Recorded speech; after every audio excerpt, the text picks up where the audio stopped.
There are a handful of books on filmmaking that are legendary, and today I have one of the most mystical, minimalist, and singular.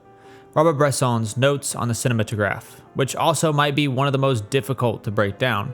Not because it's long, but because it's abstract. The entire book consists of only sentences, sometimes a few together, all on their own. There's no flow to follow, no argument to chart, only passing observations held together by subtle changes, singular focuses, and our own imagination.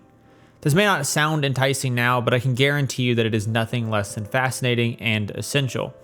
It's a masterwork by one of the greatest filmmakers to ever live, and a direct insight into his discoveries and their relatively untapped potentials. In fact, it is probably my favorite book on filmmaking so far, but we'll get to that later. First, let's look at his two main focuses: acting versus modeling, and cinema versus cinematography. The one word you will hear most often in this book is models, but this word is in and of itself a reaction to the word actor, or what we think of as acting. To best illustrate his point, take me in this shot. Am I really as interested as I appear to be in this script? And how could I be when my own words require different focus? Sure, the effect works, I appear interested in and absorbed in my work, but it's theatrical, a little off. In many passages, he rails against acting, but one of the most distilled statements for me was this: expressive face of the actor on which the slightest crease, controlled by him and magnified by the lens, suggests the exaggeration of the kabuki. Here we can see a few things. Firstly, the actor is not living or being the emotion, but rather expressing it. I'm not reading this script, but instead carefully controlling how I look and that I look interested rather than actually being interested. And unlike in theater, in film we have the camera, which can push in and capture subtlety up close, not have to project it for the back rows. Which means we no longer have to control a crease because the audience and us as filmmakers can see all of them for ourselves. And then when we couple this ability of the camera to magnify even the smallest details with the magnification that the actor does by representing and controlling those singular creases and emotions, what we end up with is a sort of uncanny valley effect, a distortion of reality where people cease to be people or characters and instead become symbols, ideas, or emotions. Now, all of this exaggeration and control obviously has a very negative connotation for Bresson because it means that actors are not adapting from the old art of theater to the new art of film.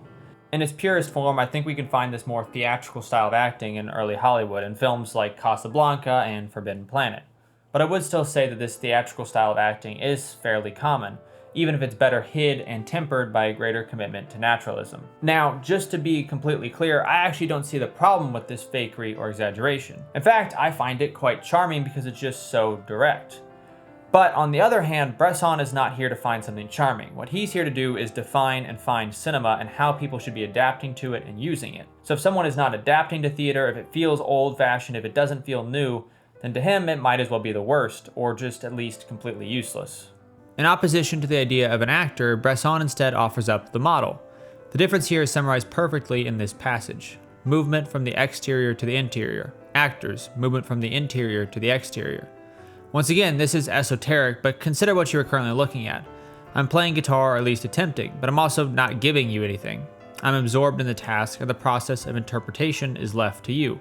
What am I thinking? What does the flick of my fingers here mean? Why do I keep missing chords? If this were a scene of acting rather than modeling, or as he says, being, it may look something more like this.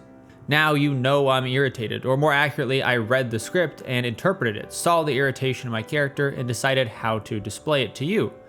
The slap of the guitar, the aggressive movements of my fingers were all meant to convey a message or emotion. I did the interpreting for you. Now this image of acting may stand on its own better, but the art of movies is in the assembly of images, the curation of them, more than anything else. This first image of a model lends itself to this construction central to filmmaking much more, because the next shot and the previous, from the beginning to the end of the story, construct and build a world, a series of meanings, one with deeper personal resonance and that uses the form to a fuller extent. All this talk of whether acting or modeling and which is more cinematic is fine and dandy, but what does it actually mean and what do we do with this? Well, personally for me, I found his beliefs quite true. Many of my favorite performances are the subtler ones, the ones without loud emotions or calculated movements. I see and feel so much more when the interpretive burden becomes mine. And as a filmmaker, it reminds me to be more in tune with the possibilities of the camera, the ability to focus in, reveal, and simply observe. There was another little thought that came into my head here, and that was about stars, or more specifically, the star system. Bresson is obviously against this. In fact, he says it directly. But I wonder if we can see them as a sort of model in a way. After all, when a star is playing a character, we are always aware of the person behind the role, their external appearance and being, and often they play a version of themselves with similar mannerisms and sayings. In my eyes, this means stars are in a way models because they're moving externally to internally, just in a slightly different way than Bresson intended. And with this brief summary of his opinions on acting and a few extra of my thoughts sprinkled in, we can move on to his larger conception of what exactly film as a whole is.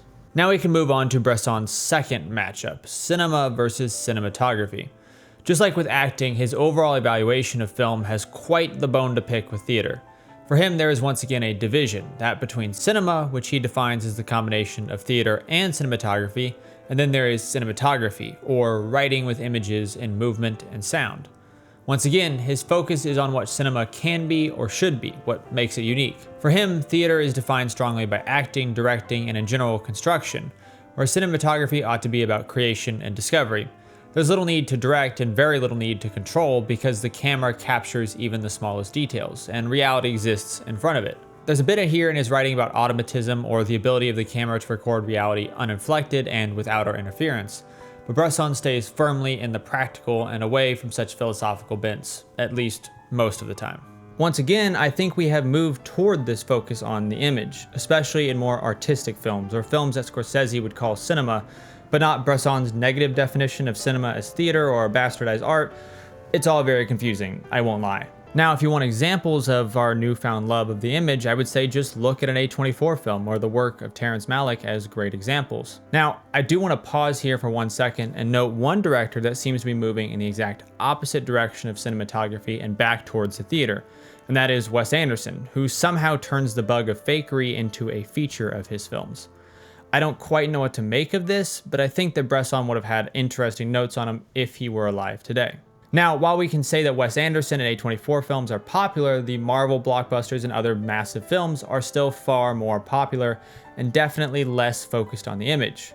But once again, I don't really see this as a problem because these films still work and every art borrows from another in some form. Only the true visionaries or truly stubborn fully adhere to one form and its possibilities. These people are important trailblazers, but perhaps a little too strict and ready to separate their art from others. After all, isn't the theater also less constructed than film as it starts and runs, requiring the actors to live in the moment? What if that makes cinema more constructed as it starts and stops, allows constant correction, and then is further chopped up and moved around? Now it's time for me to try to tie all of this up and wrap it all up into a nice, neat little package. To start off with, Bresson's two main arguments here are obviously not perfect, but without them, we may still be trying to prove that film is an art and has unique abilities and possibilities. Despite his argument's slight flaws, I still find this book amazing. We don't have to follow everything he says or face the firing squad, but the rules he himself follows show us certain truisms and possibilities of the form. And it does offer up a greater ability to capture nuance and the internal reality that that nuance displays. And when this ability is coupled with the model's relatively blank slate, we are provided a canvas which we, as spectators, can spill our emotions onto, rather than contain them in an actor's thoughts or interpretations. As audience members, this general idea helps us to understand more subtle performances and learn why some don't feel as real as others.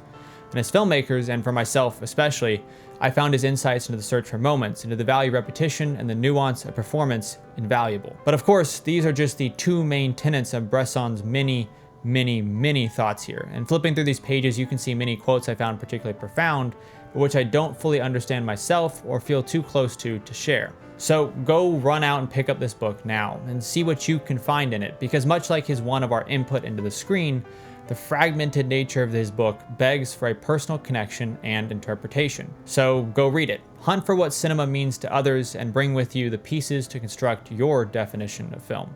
And until next time, adios.